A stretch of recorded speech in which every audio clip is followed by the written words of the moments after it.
নমস্কার, শুরু করছি টপ নিউজ এট 6। আমি পিউ রয়েছে আপনার সঙ্গে। আর সিঙ্গুর উৎসবের দিকে শুরুতেই নজর, কারণ সিঙ্গুরে দাঁড়িয়ে মাস্টার স্ট্রোক দিলেন মমতা। গাড়ি কারখানা গড়ার জন্য প্রস্তাব দিলেন টাটাদের।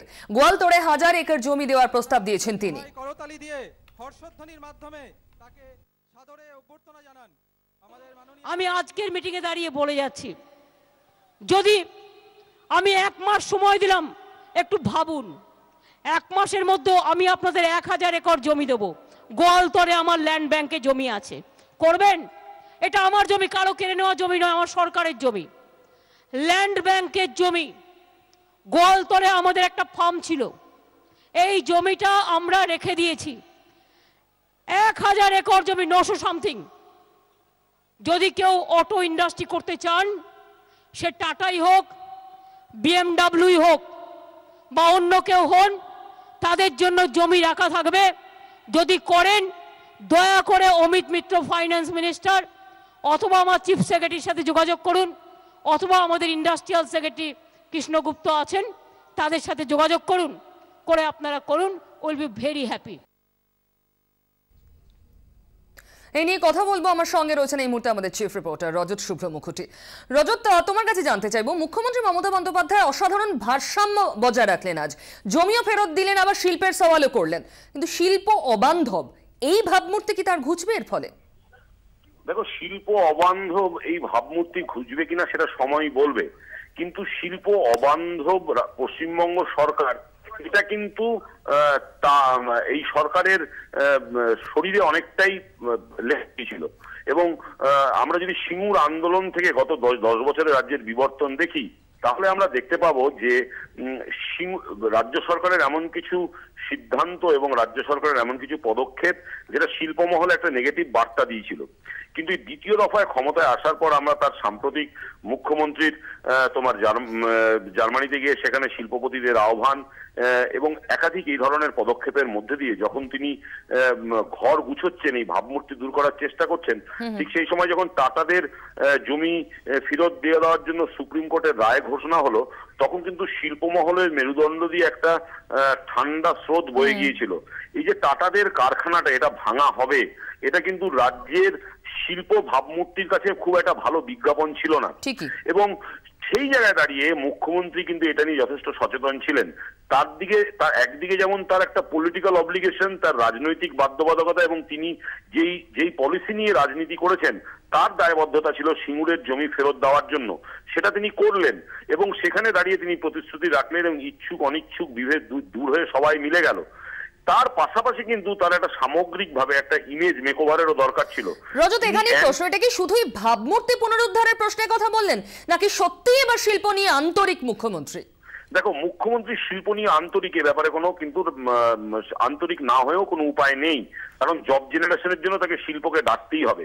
কিন্তু যেই জায়গায় দাঁড়িয়ে তিনি সিঙ্গুরের মঞ্চ থেকে দাঁড়িয়ে টাটাদের ওয়েলকাম করলেন, এটা কিন্তু তার একটা বড় বার্তা, যেই বার্তাটা গোটা বিশ্বে গোটা দেশে এই বার্তাটাই দেবে যে না, এই সরকার টাটাকে তাড়ায়নি, বরঞ্চ এই সরকার টাটাকে ওয়েলকাম জানাচ্ছে। এই যে বিল্ড আপ, এই যে ব্র্যান্ডিং, এটা করতে কিন্তু মুখ্যমন্ত্রীর এই বক্তব্য যথেষ্ট সাহায্য করবে।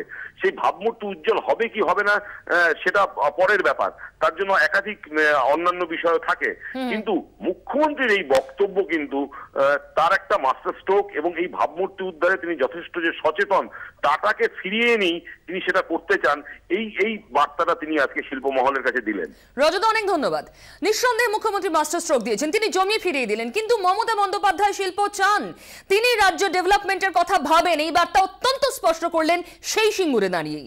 তিনি কথা দিয়েছিলেন সিঙ্গুরের মানুষকে জমি ফেরাবেন, আর জমি ফিরিয়ে দিয়ে রক্ষা করেছেন সেই প্রতিশ্রুতি। সিঙ্গুরের মঞ্চে মমতা কি বললেন শোনাবো আপনাদের।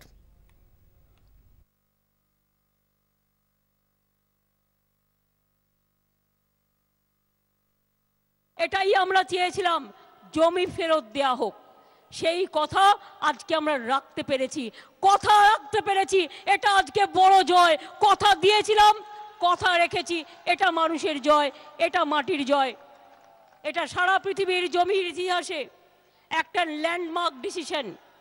এত তাড়াতাড়ি 2 সপ্তাহের মধ্যে 800 কৃষক পরিবারকে তাদের চেক এবং জমির পর্চা দুটোই ফেরত দেওয়া হচ্ছে। সিঙ্গুর থেকে সরাসরি আমার সঙ্গে রয়েছেন উজ্জ্বল মুখার্জি, আমাদের প্রতিনিধি। উজ্জ্বল, মুখ্যমন্ত্রী জমি যেমন ফেরালেন, চাষের পক্ষে সওয়াল করলেন, শিল্প নিয়ে তিনি অত্যন্ত সচেতন, এবার সেই বার্তাও দিলেন। এটাই কি সিঙ্গুরবাসীর মনের কথা? কি বুঝলে সারাদিন?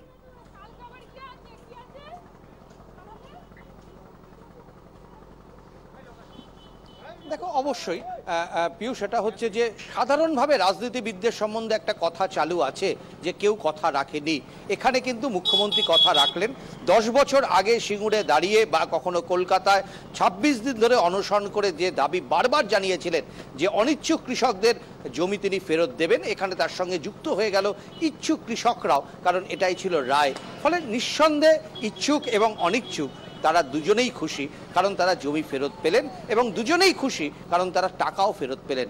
আর যদি এটা বলো যে সিঙ্গুরের মানুষের এটাই রায় কিনা, নির্বাচনকে যদি ধরা হয় কোনো একটা রায়ের প্রতীক হিসাবে, তাহলে নিঃসন্দেহে পরপর দুটো নির্বাচনে মুখ্যমন্ত্রী বা তৃণমূল কংগ্রেসের সিঙ্গুর থেকে জয়লাভ নিঃসন্দেহে এটাই বার্তা দেয় যে যেভাবে সেদিনকে জমি নেওয়া হয়েছিল এটা হয়তো সিঙ্গুরবাসী সেই অর্থে মেনে নেয়নি। আমরা বহু মানুষের সঙ্গে কথা বলেছি, অনেকেই কিন্তু শেষ বেলায় এসে চাইছিলেন যে সিঙ্গুরে যদি জমি ফেরত দিয়েও টাটাদের জন্য কারখানাটা চালু রাখা যায়, এমন কি কোনো ফর্মুলা মুখ্যমন্ত্রী বের করতে পারেন?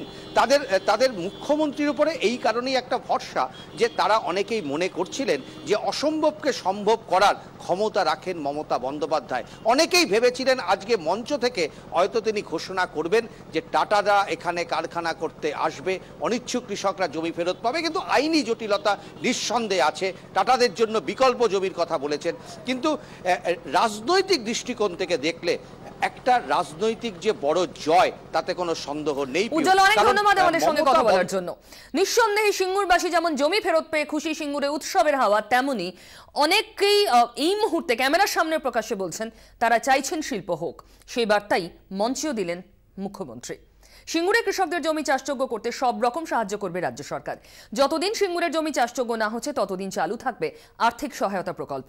এছাড়াও জমি ঠিক করার জন্য 10,000 টাকা করে অনুদান দেবে রাজ্য। কৃষকদের চাষের জন্য সব রকম সাহায্য করতে প্রস্তুত রাজ্য, জানিয়ে দিলেন মুখ্যমন্ত্রী। Our government's stand is very clear. Number 1, জমির দলিল ফেরত দেওয়া। Number 2, যারা ভেরিফিকেশন করে যারা টাকা পায়নি তারা চেক নেবে।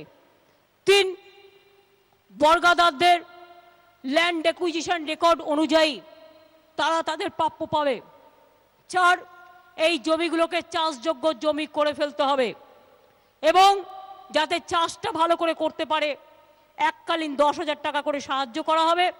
যতক্ষণ এটা চাষকালীন জমি না হচ্ছে ততক্ষণ আমাদের যে প্যাকেজ চলছিল চাল এবং 2,000 টাকা করে সেটা চলবে।